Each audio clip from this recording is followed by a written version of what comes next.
What has happened to R&B? This is a question, a conversation that has been echoing throughout the space for years. We have gone through the ebbs and flows, the ups and downs, debating why it lost some of its magic. But in 2025, there's a song, an R&B song on the block, Folded to be exact, that has done a number unexpectedly, climbing to number 7 on the Billboard Hot 100, top 10, summoning the legends, and most importantly, creating conversations in the direction the genre could be positively heading.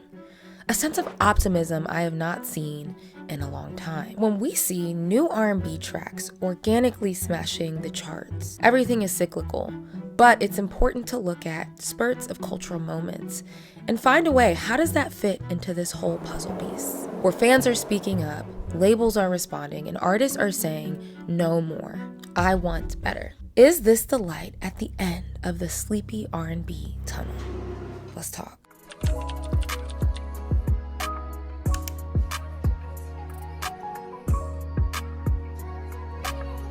Hey guys, it's your girl Cameron and I'm back at it again with another video. You guys know that I'm always paying attention to the ever-shifting changes, specifically in the R&B genre, has been the subject of death conversations for years. What if we shifted this into the positive lens? So today I want to talk about the potential of R&B's revival that we might be witnessing in real time. And not only that, but numerical response to that change, that betterment.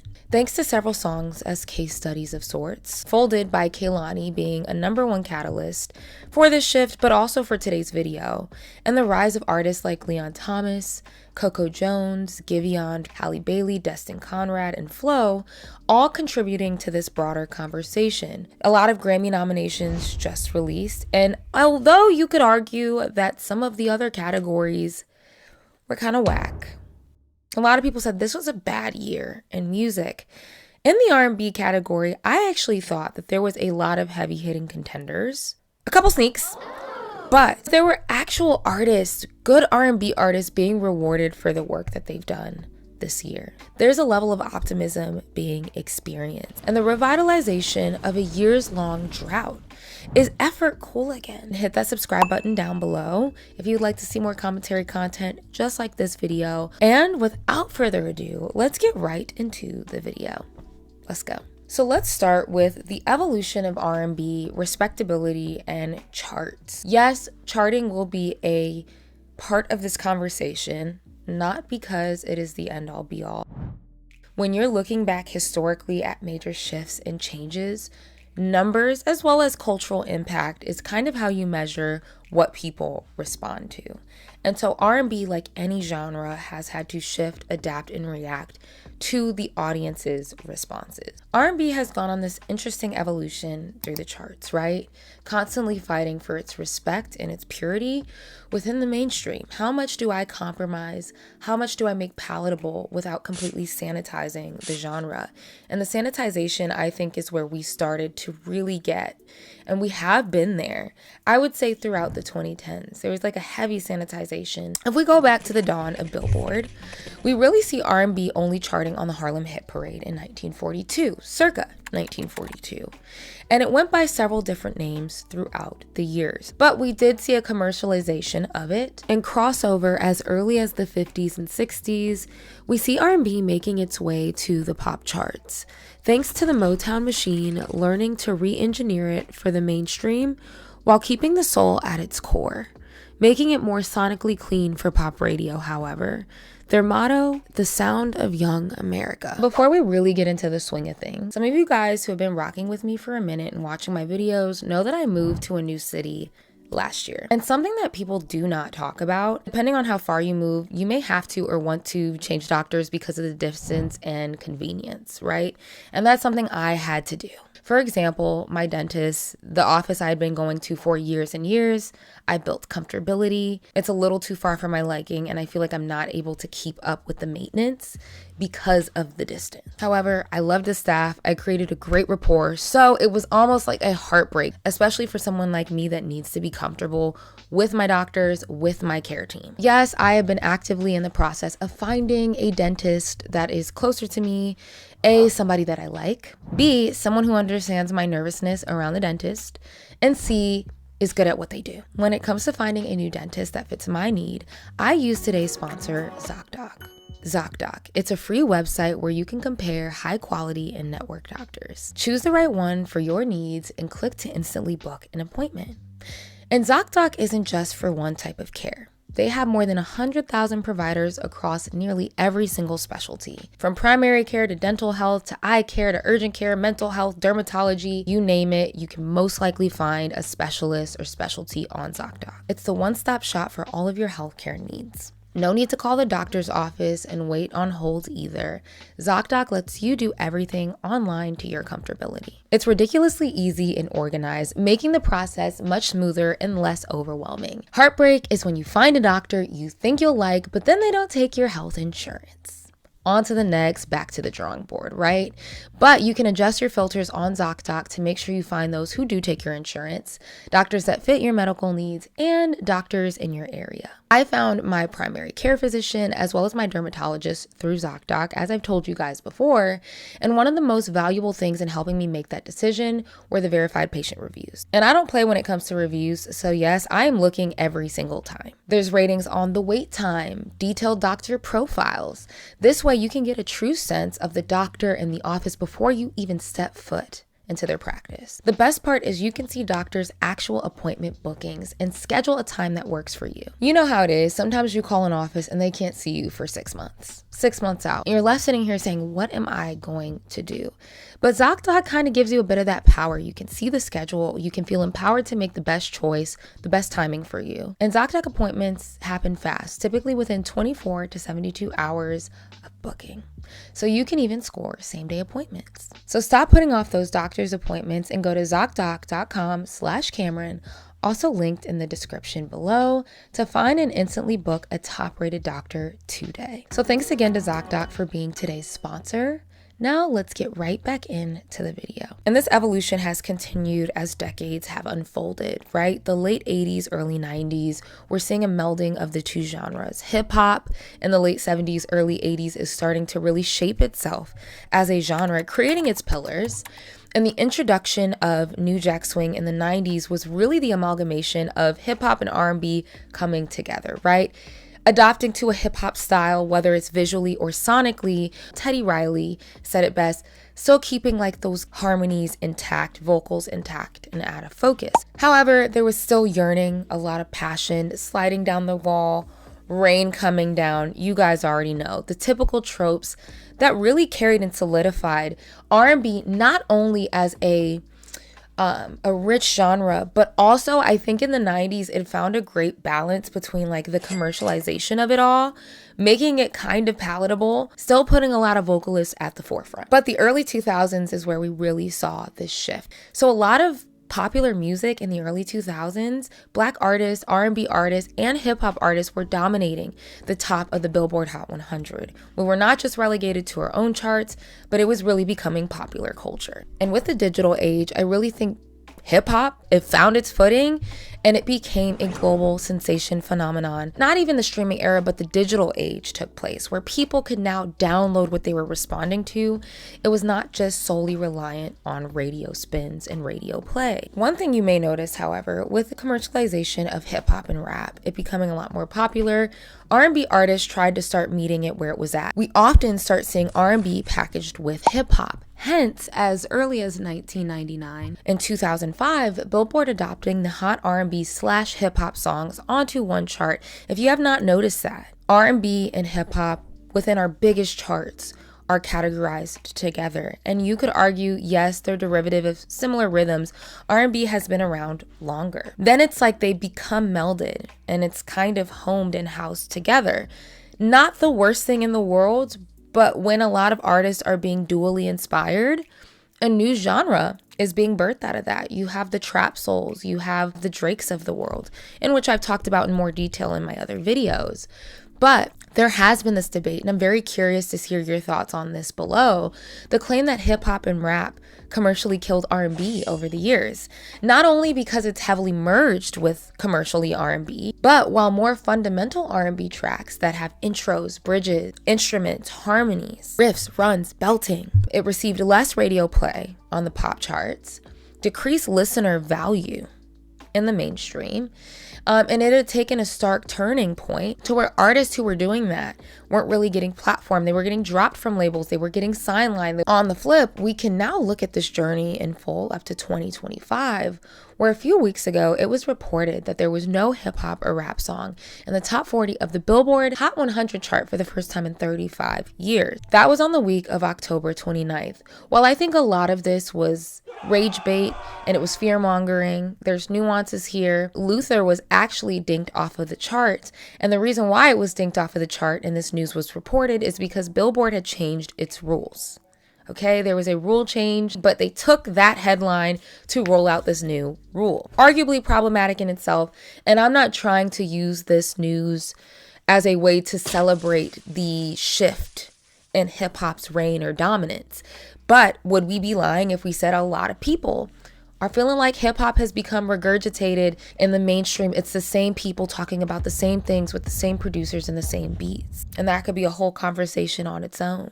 Now, while this news was not the end of the world, I could not help but notice on the opposite end of the spectrum, while this news was being reported, there have been multiple R&B records in the second half of this year that have seen major chart success and have been slowly, organically climbing up the charts, capturing conversation and attention that I have not quite seen like this in a very long time. For one, we have Folded. Its highest peaking number right now, as the date of this video, number 7. We have Mutt by Leon Thomas, charting at number 10 in the Billboard Hot 100. We had Burning Blue by Mariah the Scientist at number 25 in the Billboard Hot 100. And we have It Depends by Chris Brown and Bryson Tiller at number 16. Now, Chris Brown is one of them people who have been charting, but a lot of it is melded with pop. It hasn't been so fundamentally R&B. So sometimes I hesitate to use him as the barometer of like, R&B is climbing up, because Chris Brown has just kind of made his little home on the charts, and he knows the formula, and he really knows how to blend new sounds, whether it's in hip hop, EDM.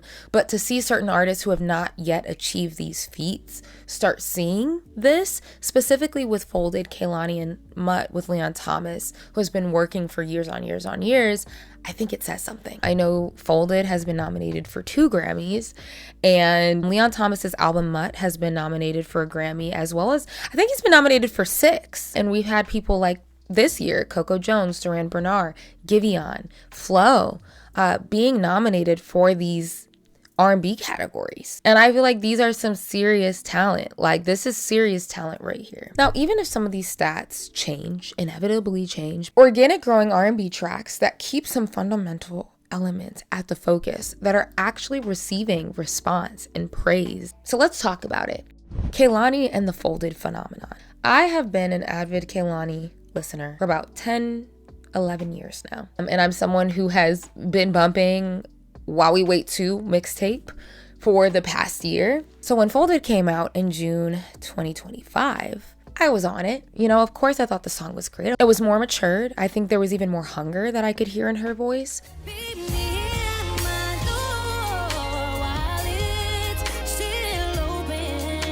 But I didn't expect the public to respond to it the way that it started to take off. And she didn't either. I just dropped a song because I haven't dropped music in hella long, and it became a hit. I don't know. I can't explain it. This wasn't planned. And now I gotta drop a goddamn album because the song doing good. Many people have either ignored her music or continuously leapt her in to the same categories with sleepy R&B, hookah music, the Chokin' Alfredo Boomerang, all of those funny ass labels. She has been relegated to that category as well. Propaganda I never fully fell for. Okay, and that's not me saying that I think like she's the craziest vocalist of all time, but I think that Kehlani has a very good understanding for music, her sound, and she has a gorgeous, beautiful, controlled tone. Great runs, great riffs. She just really knows how to use her instrument. Now, numerically, if you were to look at her top videos, her top music videos, her top songs, you would think that the prime of her career was far in the past. Now, she's created a sustainable base. Her concerts sell well. Her concerts do well. I've been there. you would look at that and say, oh, okay, this video has 300 million. Her new stuff hasn't quite gotten that. But there is a cultural conversation over it that has never been had about my music, about my identity as an artist, that Kehlani has not quite had, that I'm seeing happen now. Like conversations, not just about the music, but how it connects to the current state of R&B and the evolution, the positive evolution that we could be seeing right now. But for me, trying to take a pulse of opinion while researching and just over the years, seeing what people have to say about Kehlani and her music, I think the average person or average R&B listener has viewed Kehlani as safe, kind of a middle of the road option in R&B. Like, she sounds nice, her music is cool, it's catchy, but something about it is not very gritty. And I could see how it would portray that way. She's always kind of dipped her hand in other styles. I would even argue, I know Sweet Sexy Savage is a beloved album. I think it's great. And it was there for me in a moment in my life when I really needed it. But like, she even said it. She said it was like squeaky voice R&B. Like, there was still a level of it. Looking back, the maturity in her voice, the maturity in her sound and music has grown expeditiously. But anytime she's gotten through that threshold, that mainstream chart, it was like, wasn't really a moment, or was like some random like G-Eazy feature. You know what I mean? Like, it was just like, it wasn't, I don't think, always her best work. Aside from like Nights Like This, I know Can I had charted. I really enjoyed After Hours. Some of them are just like, you know. And although she has deep cuts that are those of a true R&B lover, don't sleep. A lot of her stuff early on, and even maybe the stuff that people just perceive her music to be, have melded heavily with hip hop, rap cadence, rap flow. So it's like, you give us these like really deep R&B moments, and then it kind of shifts to this hip hop thing. And that's not inherently a bad thing, but I think people have used this against her. There were glimpses, and I think she needed to find her confidence, develop her strength, and Folded culminated into, I think, some of her highest potential. And when we talk about this push and pull of genre, whether it was Kehlani kind of living in R&B, then really blending it with hip hop and rap, even having some pure pop records like Alive. We talk about this genre push and pull, which is something that she has wrestled with. Kehlani being categorized as R&B from the day she came out, it's been somewhat tough for her to branch out. So when she released her fourth studio album, Crash, last year in 2024, it was her fourth studio album that lives amongst 4 mixtapes and 72 singles. She absolutely wanted to branch out of the same formula, because absolutely, when you start making the same thing over and over, people are upset. When you branch out, people aren't feeling it. And with Crash, I would like to say that instead of it being split, I think a large portion of her fans put it in the bin. They said, girl, keep that. What was that? We didn't want that. Not me though. I enjoyed Crash, but there was a lot more like pop rock influence there, and I get it, like that's not for everybody. And people even argued the execution as well, which I think is debatable, and I think that's a fair conversation to have. But style alone, people are like, nah, we don't want that. Go back to your old shit. Actually, matter of fact, give us that R&B. And so Kehlani took notes, and she recently said in a concert, you know, you pushed me to tap back into my R&B shit. I know I got a little rocky for a second there. I scared some of y'all. I loved it personally, but we back. I'm almost done with my album. And side note, I do really appreciate when artists do keep their ears to the streets and they listen to what fans have to say while also still staying true to their artistry. I feel like that's a very underrated, very hard balancing act to find. Her fans knew that her R&B bag was deep, even if other people didn't want to give her flowers for it, and they wanted her to embrace it to the fullest. And I respect the hell out of that. As a longtime fan, I second that sentiment. But I'm also like, I support an artist. When I support an artist, I support an artist. Baby girl, if you want to go out here and try something different, I'll support. I'll listen to it. If it's not my thing, I'll let you get that off and I'll still be here.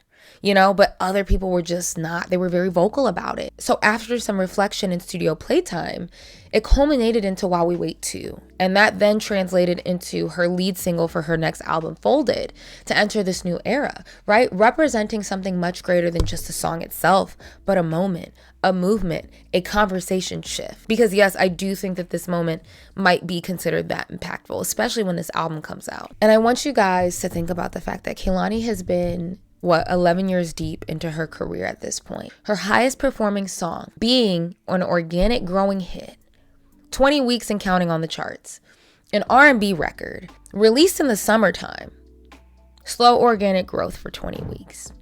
And when I say the word organic, obviously the label has pushed and promoted it. These don't feel like records, whether it's Mutt, whether it's Folded, for example, that people are just spamming to spam. Kehlani said herself that the response was so left field. Like, they didn't come up with this entire strategy to make this like a hit. It caught wind, it grew slowly through conversation, singing challenges, and it created like this beacon of light, this hope that started to reverberate in the R&B streets. Very specifically, there's an intro. The song really takes its time. There's runs, there's riffs, there's changes between the ad-libs in the choruses, right? It's not easily digestible in the sense that you passively listen. I'm not saying the song is reinventing the wheel. Actually, it's really harboring and honing in on those key qualities of early 2000s R&B and even late 90s sound, very Keisha Cole coded. Her Oakland sister. They had beef for a minute, but we love Keisha Cole over here. Different side of a coin, but it's not reinventing the wheel. However, it's almost kind of like she took the feedback of what R&B fans have been begging for years and years and years. It's almost like she put that and put it into a song. And not only that, that's not to say that there weren't artists like Coco Jones has songs on her album that we're giving that I think deserve so much more attention. You by Coco Jones, please. But for some reason, this is what the cultural conversation clung to. You know, there's been conversations about, you know, why isn't R&B clicking? Like, why is it that these pop artists can make it and then it's responsive there, but actual R&B artists are not getting the credit? And then people don't really care as much about the vocals anymore. We actually really highlighted this. If you go to my Mariah the Scientist video and just look through the comments, I mean, the amount of people that were coming to me basically saying that, like, I don't care about the vocals. When I tell y'all this is a second, third tier item on the list, that's it. Singers, they're poets on a beat. You know what I mean? Like, that's the appeal for a lot of people at this point. And poets on a beat, I'm not talking about hip hop no more. I'm saying in R&B, people want poets on a beat. And speaking of the greats, Kehlani and this record and the excitement surrounding it honestly bridged kind of this gap between the new and old school generations with this song alone, whether it be through the covers, the cosigns, as well as the homage pack that featured Toni Braxton, Brandy, Tank, Mario, Neo, JoJo, because a lot of them were just naturally covering the song. I think I said this in my unpopular opinion video. It was because the song was malleable. There was something vocally to play with. There was somewhere to take it. A lot of R&B songs in the mainstream have not been like that, to where people haven't had the urge to do so. So that in itself was huge, to bridge the gap between the old, the new, the in-betweens. You know, that's a beautiful thing that I think R&B started to kind of lag a little bit in. The legends weren't really co-signing anymore. The legends weren't really tuned in, tapped into what the kids are talking about. It's like there's nothing to, y'all can't sing. But you can't sing. You know, even the beauty and, you know, Kehlani performing, showing up to Brandy and Monica's concert, giving Brandy her flowers. I truly believe without a Brandy, there would not be a Kehlani in the way that we know Kehlani. There's no me without you. There's no so many of us that sing without you. Right? And we know Brandy doesn't get a lot of credit. So to even give her flowers for that was huge. Kehlani performed Folded on the Jimmy Kimmel Show. There's too many Jimmys, bro. Too many Jimmys. Jimmy Kimmel Show. Anita Baker was tweeting like, I absolutely love this. We're starting to see some of these iconic ladies like speak up. The torch passing from legends, and whether it's not even the torch, but it's just a nod of acknowledgement. And so the response to records like these have brought, you know, people like Ryan Leslie into the studio, Brian Michael Cox, Jermaine Dupri, who's somebody who was very pivotal in forming and shaping R&B, shaping one of the greatest albums of all time, Emancipation of Mimi. I literally cannot make a video without mentioning it or that being a part of it because it's on my wall. So when you have people who have worked on those iconic projects, there's something to look out for here. Jermaine Dupri has worked with Ari Lennox. The fact that we're even cross-connecting some of these generations and bringing that root and that heart back, that heartbeat back, I love that. I love to see the cross-collaboration between generations. And also, we can't leave this out, but Leon Thomas is kind of like in that same club with Kehlani, right? Charting at number 10. I think it's been on the chart for over 39 weeks now. It's slowly grown. 6 Grammy nominations for Leon himself, right? Started off making music, been on Victorious, was a musical show. You know, started studying music, studied under Babyface in production, That guy is a music genius. He is a music head. He is a musician. To finally kind of have his time in the sun with an R&B track that is rooted in soul rhythms, right? We're getting instruments play. It's not just plug and play into a computer. Like, that's fucking cool that these songs are like up there, bro. Like, they're up there. Like, you see Taylor Swift, you see K-pop Demon Hunters, you see freaking, it's been so long. I feel like R&B has been really like propped up there. It's like you can't ignore it when it's up there like that. You can't ignore it. So I say this all the time. Chart placement is not everything and doesn't always mean that it connects with culture. We have people on the charts like, you know, Taylor Swift, anytime she's going to chart, her songs on the album are going to be top 10. Whether people are culturally connecting to it or not, the deep cuts will be on that because her fans stream. They stream. It's not always in response to an actual cultural connection. Outside of maybe a couple records. Something like this, when it comes to organic hits, songs that grow slowly due to genuine interest, word of mouth, it's more than worth it to look at to me because that's what labels invest in. The numbers say a lot to them. Almost to a demise, right? Almost to a demise. But it says a lot. So when we respond to something, they look at that and say, oh, wait.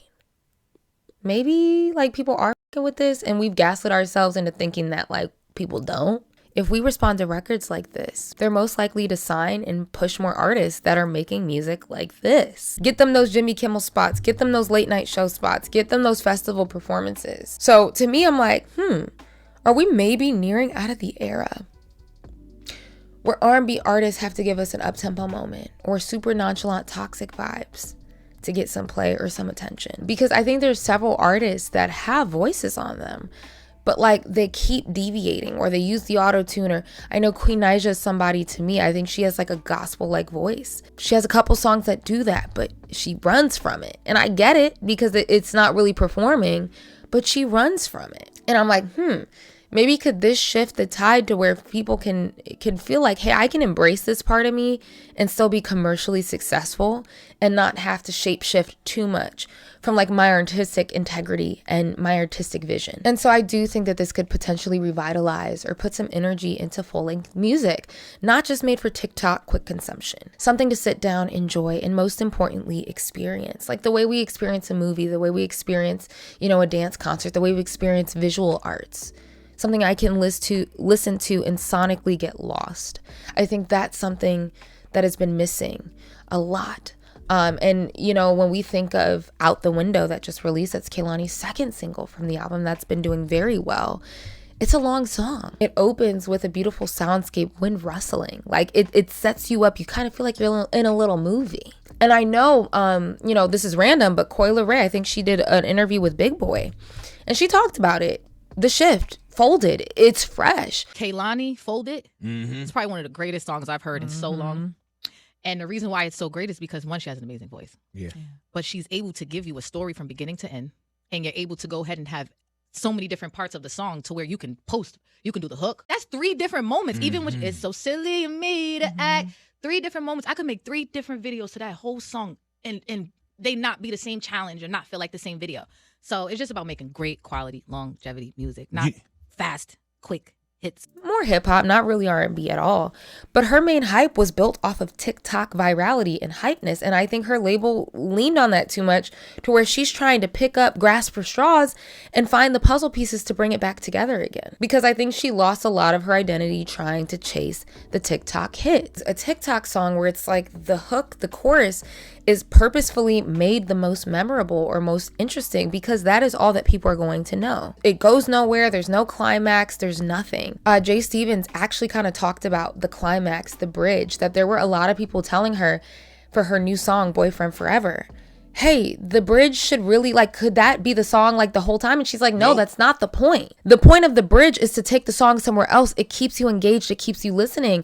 But a lot of listeners are like, no. I want the best part off the top. That's not, no. In particular, my most recent song called Boyfriend Forever, the bridge is, in my opinion, the best part. And I'm getting a lot of people who agree with that. And they're like, this should have come more than once. This should have been the chorus. This should have been at the beginning of the song. This should have a whole bunch of stuff that defeats the purpose of the bridge. It's supposed to be that part that, you know, every time you start the song over, you're like, I can't wait to get to that part. Complete energy shift, because that's what the bridge is supposed to be. It's supposed to be a switch up. It's supposed to be like, okay, you thought that you were losing interest 2 minutes in? Well, boom, bitch, I got something new for you. And she vocalized that, and she was communicative with her audience about that. Literally with a lot of R&B songs, you live for the bridge. Like Bending My Rules by Flo, that's my favorite song off the album.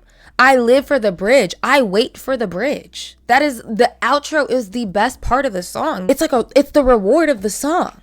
You know what I mean? So that's why I think it's so important to include that in R&B, because that's the reward. That's where you get like the grand finale. That's what you do, but it's missing recipes, song length, different sections, memorable moments, key changes. What happened to key changes? Variations with riffs and runs. It's fun. It's playful. There's just so much to sink your teeth into. However, I will say this, there are forces at play. Labels are absolutely not innocent. And this is not a conspiracy theory. Summer Walker just did an interview where she literally said, I love long songs. I love old school R&B. But I be fighting my label, literally fighting my label to put longer records on the album. They don't let me. They don't like it. Be fighting with my label about my 3, 4, 5 minute songs. And all of those songs were very long. They were 2, 3, 4, 5, 6, 7, 8, 9, 10 minutes long. I got away with as much as I could because I'd be fighting with my label about my 3, 4, 5 minute songs now that I have. Yeah, if it was up to me, give me, oh my God, I love a long, old, like, song, not the stuff that you think you're going to hear on the radio. So yes, Heart of a Woman, nominated for a Grammy. Congratulations to Summer Walker. That song, I'm sure there's going to be something on her album that is much better suited for that accolade, because that song just does not do it for me. Again, it's like an old school R&B 90s song, no bridge. It doesn't go anywhere. It stays on the exact same plane the entire time. Honestly, Summer, I apologize to you because I was a little irritated with you. It probably sounds like the label is the one pushing for the shortness, for the length. And actually, it's a strategy. There's a reason why. It's not about the music. And the streaming age, short songs tend to stream better because people have shorter attention spans. So this is why, yes, I think it's so important with a song like Folded out the window, 4 minutes in length. And that's being serviced to radios. I know they cut it a tad for radio. Back in the day, you guys usually used to see a lot of R&B songs did have a radio edit, and then they had the album edit. Even if we need to bring that back, let's bring that back so that you can get 2 experiences out of all of that. And then also, I don't know, just maybe tell audiences to do better. Pay more attention. I don't know. Let people meet you where you're at sometimes. We could be on the verge of artists finally putting their foot down. I do think that there's a lot of people who are very passionate. A lot of people, modern day artists. Like, again, Summer Walker, I do think is very passionate, like, about her music. Whether that translates to people on stage or, I really think that she likes making the damn music. But I think we've been kind of conditioned or gaslight ourselves that maybe people don't really care about this vocal. Maybe people don't really care about all of this. Maybe I'm doing too much. Maybe I'm trying too hard. Maybe it'll read as too try hard. Maybe I just need to simplify it to its most basic degree. Make it catchy. It'll catch fire. TikTok it up. The labels are culprits as well. And that's why it's so important that you find the right people, the right team, the right people to support you. Because some people will let you get it off and other people will be like, no, we want return of our investment. You're going to drop these short ass songs. We're not doing all of this. You know what I mean? So I really hope that like the success of records that we are seeing in the mainstream and the response to it, like, is the catalyst of, no, let people do their and promote it, push it. Let people hear it. Sign R&B artists. Because let's talk about it. I feel like people aren't even getting signed like that. And then when they are, they're not even really getting attention. The work's not being put in because they feel like the investment is low. Oh, people don't listen to R&B. Oh, people don't want to hear this slow stuff. Oh, people don't want to listen to 5-minute songs. But like maybe a part of the reason why I grew up appreciating longer songs and bridges is because that's what the music had. When you prime an audience to like certain things, or that is a part of the standard, your palate grows, evolves. So no, it's not really going to do anything if y'all are just like, no, people don't want to hear that. You have to tell people sometimes what they want to hear. And that's the problem. You guys are feeding them bullshit. What happened if you actually fed them some real good? And even when we talk about the trends and like, Kehlani did try to make the TikTok trends of Frozen. I don't know how much that caught up or not. I don't know. But I loved how the challenge itself was rooted in a singing challenge. And I like that. Can we make that a thing? Like everything doesn't need to be a dance challenge that spams the same 5 moves. Or is it because people aren't making songs that people can really cover? But let's make the singing challenges. Singers, make songs. make a singing challenge. So to conclude this video, the revival, I hope it's motivating as a spectator, as a consumer, and someone who actually wants to see some of these people win and do really well and, you know, bring R&B to the world again on the world stage. I think it is the best genre. I would love to see, you know, more artists with more of these like fundamental values being propped up and pushed to the front.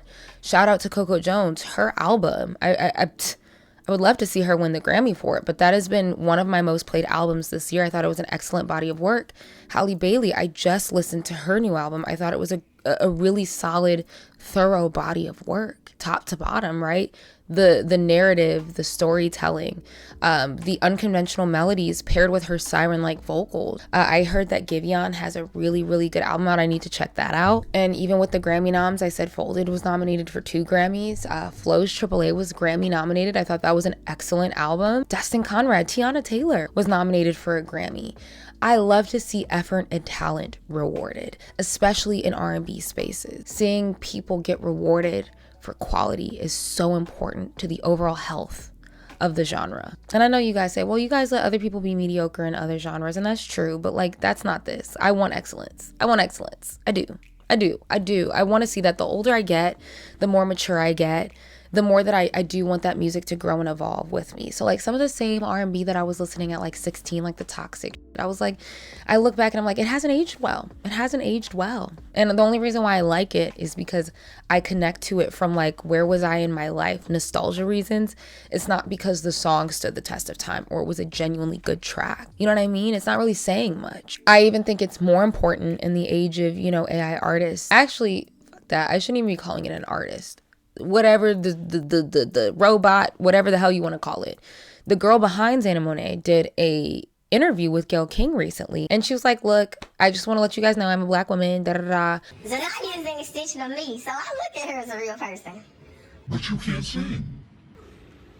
So she's not. I wouldn't call it a shortcut because I still put in the work. All shade, all of the shade. I don't even think she knows what she's doing, which is really irritating. She's clearly doing this for shits and gigs. But when you have AI artists charting, we need to really start pushing and supporting the real talent. Don't let some AI bot outsole you. But like, there were people who didn't even know this AI entity was AI. So like, put that humanness in the music. Put that feeling, that emotion. Make something that just can't be regurgitated by a computer. You know what I mean? Like, we need to fight for it more than ever right now. Is it a coincidence that this AI artist is being rolled out and embraced in R&B first, a genre that was arguably not performing as well in the charts and, you know, not seeing the fruitfulness? I don't know. Do you guys feel like it's a bit of a conspiracy? I don't know. But regardless of that happening, that is even more of the incentive to really support, tap in, tune in, and encourage these artists. No, if you put out that 5-minute song, I'm gonna give it a listen. I'm gonna give it a chance. I'm gonna open my ears. I'm gonna open my mind to it, you know?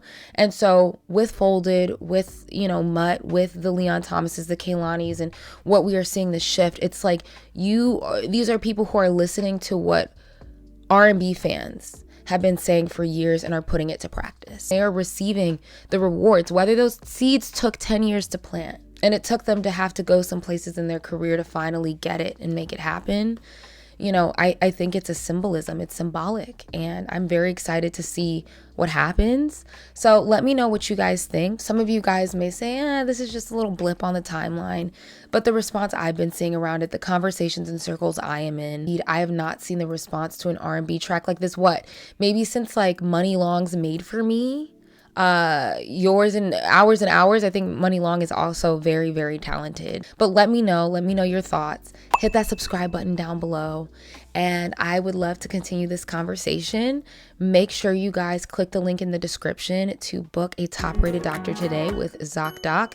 Thank you to ZocDoc for sponsoring, and I will see you guys in the next video. Signing out.